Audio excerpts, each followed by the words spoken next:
সুপ্রিয় দর্শক, সবাইকে আমন্ত্রণ জানাচ্ছি বৈশাখী টিভিতে।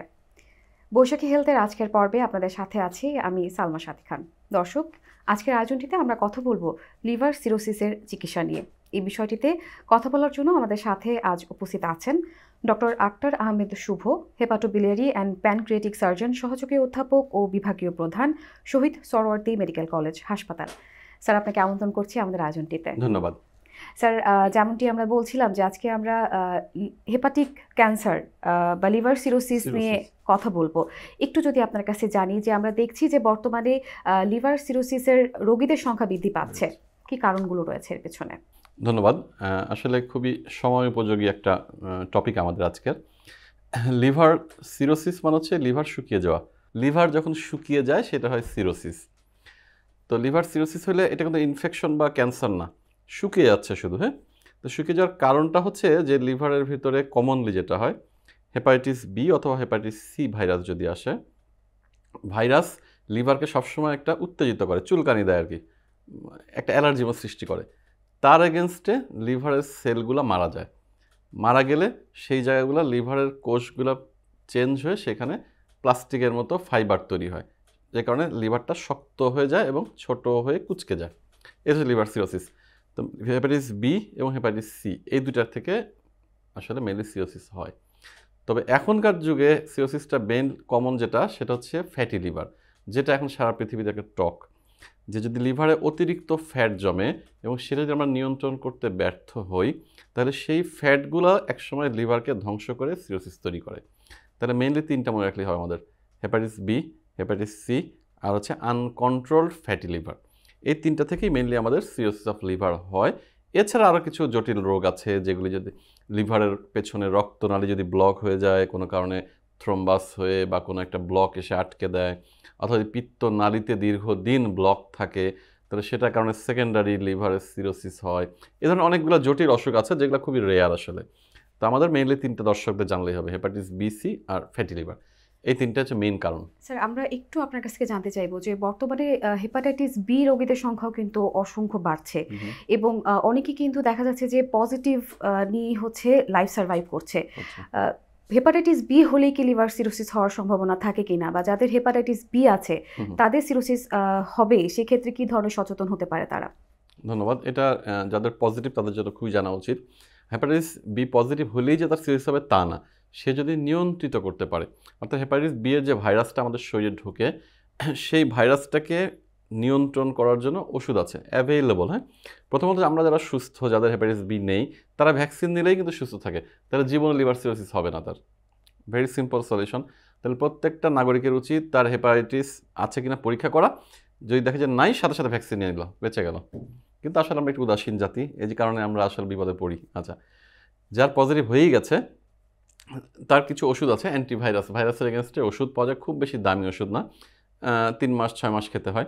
খেলে আবার পরীক্ষা করে দেখা যায় যে ভাইরাসটা শরীরে যে আছে সেটা জীবন্ত না মৃত। যদি মৃত হয় তার চিকিৎসার প্রয়োজন নাই তো কোনো, সে সুস্থ। শুধু 6 মাস পর পর সে মনিটর করবে যে তার যে হেপাটাইটিস বি ভাইরাসটা ঢুকেছিল সেটা আবার জীবিত হচ্ছে কিনা। হ্যাঁ, কারণ হেপাটাইটিস বি ভাইরাসটা আসলে একবার ঢুকলে সেটা রেশ রয়ে যায় আজীবন, নেগেটিভ হবে না কোনো দিন, কিন্তু সেটা অ্যাক্টিভ যেন না হয়। যদি দীর্ঘদিন হেপাটাইটিস বি ভাইরাসটা অ্যাক্টিভ থাকে তাহলে আপনার লিভার সেলগুলো ধ্বংস করবে, যার ফলে সেইখানে সিরোসিস তৈরি হবে। সুতরাং যাদের পজিটিভ তারা চিকিৎসা নিলেই সিরোসিস থেকে মুক্তি পাবে। স্যার, আপনাকে ধন্যবাদ জানাচ্ছি। আমি একটু জানতে চাইবো, যেহেতু বলছিলাম যে লিভার সিরোসিস রোগীদের সংখ্যা বৃদ্ধি পাচ্ছে, সচেতনতার লক্ষ্যে আমরা চাচ্ছি যে চিকিৎসা প্রক্রিয়া সম্পর্কে তারা জানুক, একটু যদি জানাতেন আমাদেরকে। আসলে সিরোসিস যদি শুরু হয়ে যায় তাহলে তার চিকিৎসা সারা পৃথিবীতে একটাই, সেটা হচ্ছে লিভারটা বদলে ফেলা, মানে লিভার ট্রান্সপ্লান্ট। হ্যাঁ, এছাড়া সুস্থ হওয়ার কোনো সুযোগ নেই। কিন্তু ট্রান্সপ্লান্টটা সবার জন্য না, প্রচণ্ড ব্যয়বহুল। যেমন এই মুহূর্তে বাংলাদেশে কোনো সুযোগই নেই ট্রান্সপ্লান্টের, অন্যান্য দেশে গিয়ে করতে হয়। 70-80 লাখ থেকে 1 কোটি টাকা প্লাস খরচ হয়, যেটা বাংলাদেশের 2% লোকও বেয়ার করতে পারবে না। তো আলটিমেটলি লিভার সিরোসিসের চিকিৎসা যেহেতু ট্রান্সপ্লান্ট, এছাড়া যেটা আমাদের দেশে অ্যাভেলেবল সেটা হচ্ছে লিভারটা আস্তে আস্তে ধ্বংস হতে হতে মানুষটা মারা যাচ্ছে, এবং এটা ওয়ান ওয়ে, এটা কিন্তু কখনো আবার ব্যাক করা যায় না। যতটুকু ক্ষতি হয়েছে ওইটুকুই ইররিভার্সিবল। সুতরাং ট্রান্সপ্লান্ট করতে না পারলে আমরা কি করি, ওষুধ দিয়ে এই যে রোগীটার লিভার ধ্বংস হচ্ছে এই ধ্বংসের গতিটা কমিয়ে দিই আমরা। এটা আমাদের যখন লিভার মেডিসিন বা শুধু মেডিসিন ডাক্তারের কাছে গেলে তার বিভিন্ন রকম ওষুধ দিয়ে লিভার সিরোসিসের রেটটাকে স্লো করে দেয়, যার ফলে সে আরও দীর্ঘদিন বাঁচতে পারে। কিন্তু সুস্থ কখনো কিন্তু হবে না। রোগী যদি মনে করে আমি সুস্থ হয়ে যাব, ইম্পসিবল।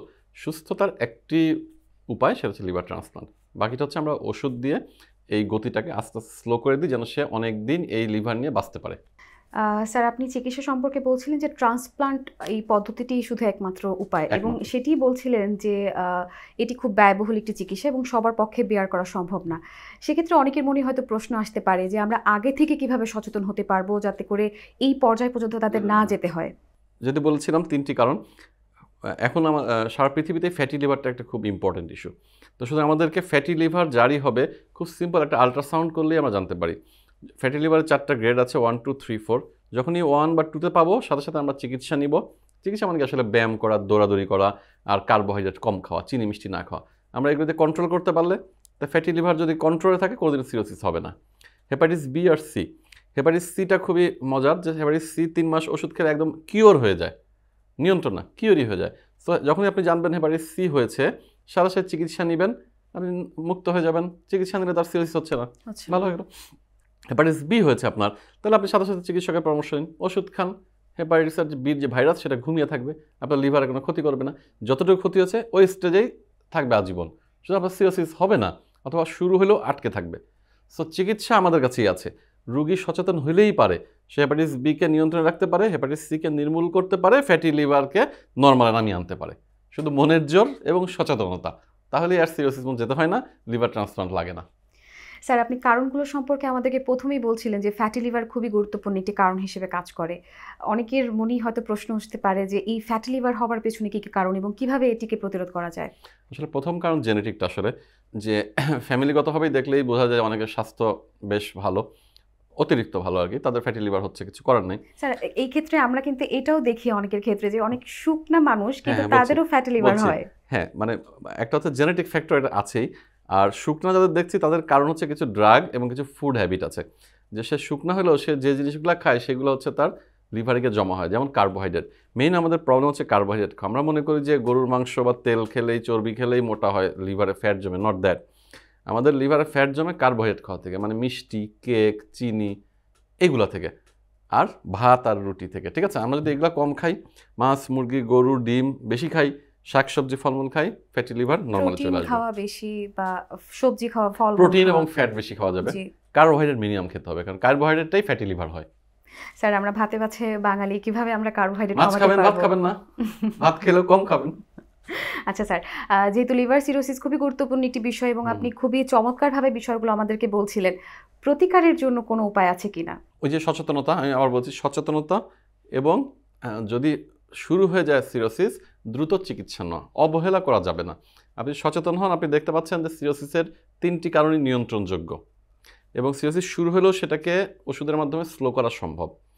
এবং যদি টাকা পয়সার জোগাড় করতে পারে তাহলে পুরো সুস্থ হওয়া সম্ভব ট্রান্সপ্লান্ট করে। সো ভয়ের তো আসলে কিছু নয়, প্রয়োজনটা হচ্ছে আমাদের সচেতন হয়ে সেটাকে ফেস করা। স্যার, আরেকটি বিষয় আমি আপনার কাছ থেকে জানতে চাইবো। আমরা দেখি যে হেপাটাইটিস বি নিয়ে বা এই ভ্যাকসিনেশন নিয়ে অনেক ধরনের সচেতনতামূলক প্রোগ্রাম হয়ে থাকে। মানুষ আগ্রহ প্রকাশ করে, কিন্তু হয়তো সবাই সেটি নিচ্ছে না। এর পিছনে কি কোনো কারণ থাকতে পারে কিনা? আমরা প্রথম কথা হচ্ছে জাতিগতভাবে আমরা একটু উদাসীন এসব বিষয়ে, স্বাস্থ্য খাতে। তো যে কারণে আসলে আমাদের এই স্ক্রিনিংগুলো হয় না, টেস্টগুলি হয় না, এবং হলেও আমাদের মনে হয় যে না, দেখা যাবে না, কিছু হবে না, এই ধরনের। হ্যাঁ, তো আসলে আমাদেরকে একটু সচেতনই হইতে হবে। আমার কথা সেটাই, যে সচেতন হলে পারে এগুলা আসলে সবই নিয়ন্ত্রণ করা যেত বা যাবে। স্যার, অনেক অনেক ধন্যবাদ জানাচ্ছি, আপনি আমাদের জি। সাথে আজকে সংযুক্ত হয়েছেন এবং আমরা আজকে লিভার সিরোসিস নিয়ে কথা বলছিলাম, এই বিষয়টিতে জি। আপনি পরামর্শ দিয়েছেন। ধন্যবাদ। দর্শক, বৈশাখী হেলথের আজকের পর্বে আমাদের সাথে ছিলেন ডক্টর আক্তার আহমদ শুভ স্যার। স্যার পরামর্শ দিচ্ছিলেন লিভার সিরোসিসের চিকিৎসা নিয়ে, এবং বাদবাকি বিষয়গুলো নিয়েও স্যার সচেতনতার জন্য আপনাদেরকে বেশ কিছু পরামর্শ দিয়েছেন। আশা করছি আজকে স্যারের পরামর্শ থেকে আপনারা উপকৃত হবেন। দর্শক, আজ এই পর্যন্তই। সবাই ভালো থাকবেন, সুস্থ থাকবেন।